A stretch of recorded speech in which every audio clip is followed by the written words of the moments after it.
on Zoom, please use the raised hand function for questions, and we will address questions in the Zoom first, or in the room first, and take questions from Zoom just after that.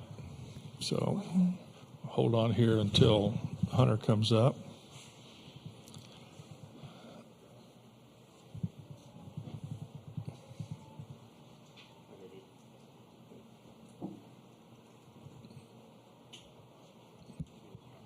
Here he is.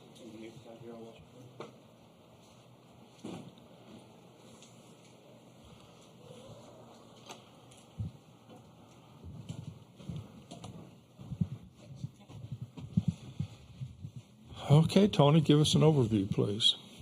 I'm not good at the opening statement thing. We got beat tonight. Thought our guys played all 9 innings. Maybe their coach could have managed the game a little bit better and put us in a better situation to find a way to win, but you got the stat sheet right here. Same one you guys got. Good for whatever questions. Okay, we'll open up first for questions for the student athletes, and we'll start right here. Yeah, Mike Wilson, Knoxville News Sentinel. Guys, did you hope to have, I guess, more success having seen Paul Skeens earlier in the year, and what went wrong offensively today? Yeah, I mean, obviously we're looking for more success. The more success, the more opportunities you have to win a ball game. But, I mean, we knew coming in, that he's an unreal arm. I thought,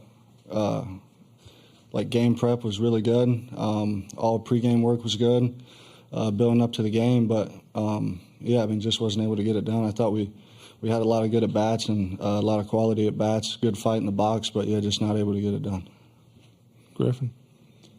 Yeah, obviously Paul's really good, and there's no other way to put it. And he was on his game tonight, and he was executing his game plan. And when you face a guy like that, you need a couple breaks to go your way. And I think Hunter kind of talked about it. We had some balls at guys that when you're going up against a guy, and that caliber of Skeens, you need those balls to fall.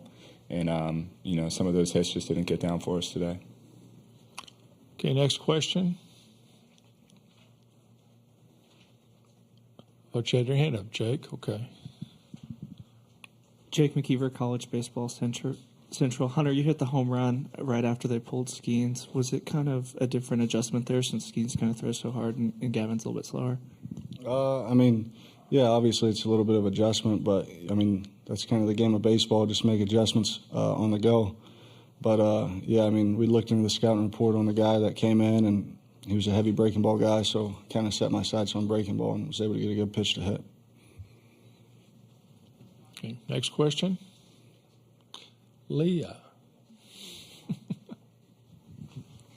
Leah Van, Baton Rouge Advocate. Griffin, what was difficult about hitting Paul Skeens tonight? The guy has 4 pitches that he can throw for strikes, and everybody sees the velocity, and that doesn't help when you're at the plate. But his ability to locate pitches and his ability to mix pitches, 2-0 is not an automatic fastball down the middle, right? He's able to spin the ball well, and he's able to locate. He doesn't miss over the the middle of the plate a whole lot. So you combine that with just the arm talent that he has and the pitch repertoire that he has, and he gets to be a pretty tough at bat. Okay, next question. Here. Matt Towle. Yeah.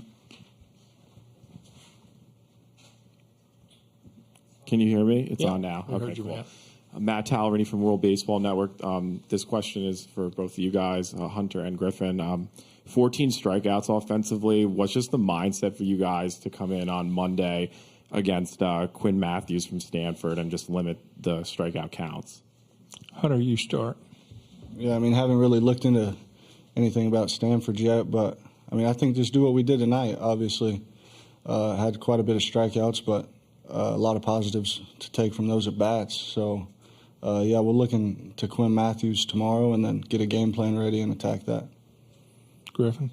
Yeah, kind of along that line. Obviously strikeouts aren't good, but, let's be realistic. The guy's probably going to break the all-time strikeout record for a single season. So, some give and take with that. We're just going to get back into our prep work and get ready for Stanford. And, Matthews is a good arm and somebody else we're going to have to, prepare well for. Okay, any more questions for the student athletes? Yeah, right here. Question for both guys. I know a loss is a loss at the end of the day, I suppose, but showing a little bit of fight there at the end, kind of clawing back into it a little bit, does that give you something not to have to stew on quite as much over the next day and a half or so? Griffin, you start.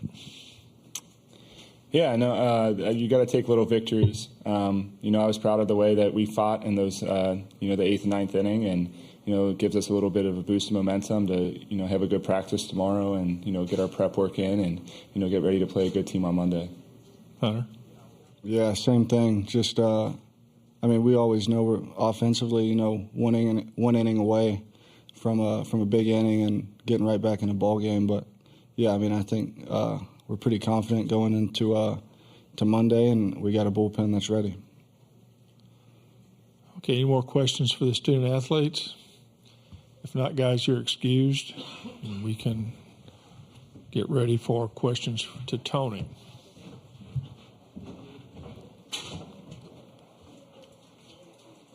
Thanks. We'll see you Monday. Okay, once again, remember to give us your name and affiliation before you answer the question. Before you ask the question, we'll start with you here, Mike.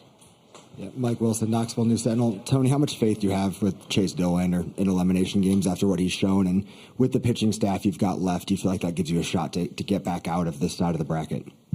Yeah, I don't think we can do anything until, as Griff and Ensley pointed out, get out of bed tomorrow and prepare.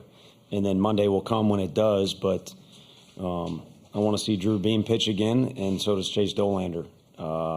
And I think Beamer and I probably have as much confidence in that guy as anybody else on the staff.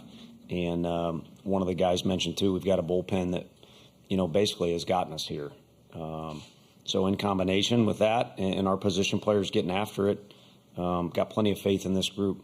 If we would have lost faith about halfway through the year, we'd be recruiting for about 2-3 weeks by now. Okay, Leah? Leah Van, Baton Rouge Advocate. Tony, what was different about the Paul Skeens your team faced today as opposed to when you saw him in March? Threw backwards. Throws 100 miles an hour, and he threw backwards on our guys. So from his end, you're doing anything you can to advance to the situation in the bracket where you're in the winner's side. And he mixed it up. And in order to do that effectively, you got to throw strikes and command your pitches. And he did that. I don't know what his changeup numbers are. And my angle is not that great, but I would imagine his changeup usage and then strike percentage changeup wise was as good as it's been all year. He was effective with his whole arsenal.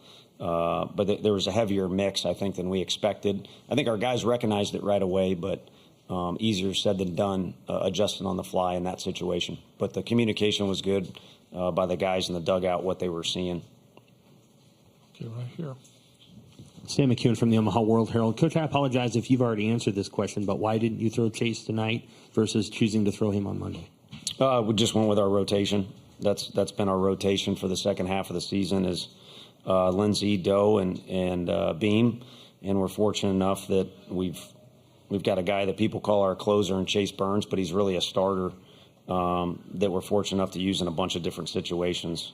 And then there's a lot of other guys that have contributed too. So I'm not sure where those numbers are. I only look at a couple different stats, but I think that group combined had as good as any ERA in the conference, I think, or at least up there. Okay, right here. Jack Foster, Rocket Top Insider. Tony, just what was your thoughts on how Andrew pitched tonight? He was good. I mean, they did what you got to do against a guy like Lindsey. I mean, he's a heavy ground ball guy. He mixes well himself, and they had the one big swing. I don't know what we did to Gavin, but he hates us. And I'm only, speaking in brevity, the best I can do. He's done well against us the 4 games we've played this year. But other than that swing, they just kind of, I don't know, you say nickel and dime. They took what they, could get off them and found some holes and were able to accumulate some things. And I don't know. I'd love for all you to come over to the hotel and we replay the game like it's a video game and make decisions. But when you're going on the fly there, we treated that situation where Combsy came in as almost like a 9th inning type situation because, just to be frank, because of the guy that we were facing, on their side of things. but I thought he threw the ball good. Okay, Jake. Jake McKeever, College Baseball Central. Coach, your guys said they felt like they got ambushed the first time against Paul Skeens. Did you kind of see that at the plate tonight? No, I didn't. You know, don't anyone throw a water bottle at me or anything. I've never played here, but the shadows that's a deal. We've got a kid from Arkansas, you know, that Oregon State game and other situations. So I think that was a little bit of extra battle on top of a guy that's already got a great arsenal. And then again, the fact he was mixing, you know, caused our guys to need to make an adjustment a little bit. But the whole package there, they played some good defense behind him. The whole package was them making a bunch of plays and pitches, and our guys having to just keep fight without really getting a reward to show for it the first 5 or 6 innings. Eventually, the pitch count got high, so you got a positive you can rely on. But I don't feel like the guy, maybe I'm saying the wrong thing, but from my standpoint, I don't feel like he bum rushed us. He was just better on most of the occasions that he was up there. Okay, we have time for one more question. If anybody wants to take it, yeah, right here. Wes Rucker, 24/7 Sports. Tony, is it tougher these days? Guys have so much data on where pitches are, and guys can know the zone, and it just seems like there's so much more access to stuff. Is it harder to get guys to extend their zone now offensively than it used to be? Because if, you know, and it seems like if it's going to be off the plate a little bit throughout the night, is it tough to get guys to adjust to that? Dude, I'd like to coach the game on Monday, or at least be over there in the dugout. I think the TrackMan deal has just changed the game because that data is there and everybody sees it. So you kind of want to know what the game is, so you can try and win the game, and you accumulate that data as best you can, and attack in certain situations. I think what you're saying is, if guys got to adjust on the fly, can they do that? And that's a part of the game. I mean, Hunter's a smart kid, man. He said it. It's a game of adapting and adjusting on the fly. So you have to kind of see what's out there. And there's certain days. I mean, Hattiesburg, part of winning the game is dealing with lightning delay. Sometimes the ball's carrying, sometimes it's not. So there's a bunch of different battles going on within trying to put a ball in play off a pitcher, our guy trying to throw a pitch and locate it. So I think you just got to do whatever you got to do to get it done. Not the most eloquent answer, but best I can do. Okay. I did get a degree. Tony, thank you. Yeah. Stanford will be the home team. Okay. Next Gotcha. Yeah. Thank you.